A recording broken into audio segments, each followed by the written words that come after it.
ભારતે અમેરિકાનું અનુકરણ કરવું જોઈએ? હા, હા, હા, પણ ચોક્કસ બાબતોમાં. પહેલી વસ્તુ કે અમેરિકાની અંદર 17 વર્ષની અંદર શરૂ થાય ત્યારે યુવાનો અને યુવતીઓ નોકરી કરતા થઈ જાય છે. અહીંયા બધા જ યુવાનોનું 12મા ધોરણનું શિક્ષણ સરકારના ખર્ચે મફત છે, માટે બધા 12મા ધોરણ સુધી ભણે છે, પછી કોલેજ કરતા નથી, સીધી નોકરી કરીને કમાવાનું શરૂ કરી દે છે. એક વાત. નંબર 2, અહીં અગાડી કોઈ પણ માણસ ટેક્સ ભર્યા વગર છે નહીં.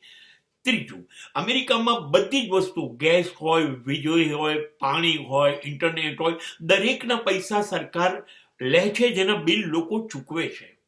આ ઉપરાંત અમેરિકામાં કોઈ ટ્રાફિકનો નિયમ તોડતું નથી. અમેરિકાની અંદર જે શિસ્ત છે એ શ્રેષ્ઠ છે. શિસ્તનો નિયમ કોઈ તોડશે નહીં. સભ્યતા એ લોકોની ક્લાસિક છે, એ લોકો વિવેકી છે, મેનર્સ છે, બધું બેસ્ટ છે. આ બધી વસ્તુઓ, કાયદા પાળવા, રાષ્ટ્રના નિયમો પાળવા, એ અમેરિકા પાસેથી ભારતે શીખવાનું.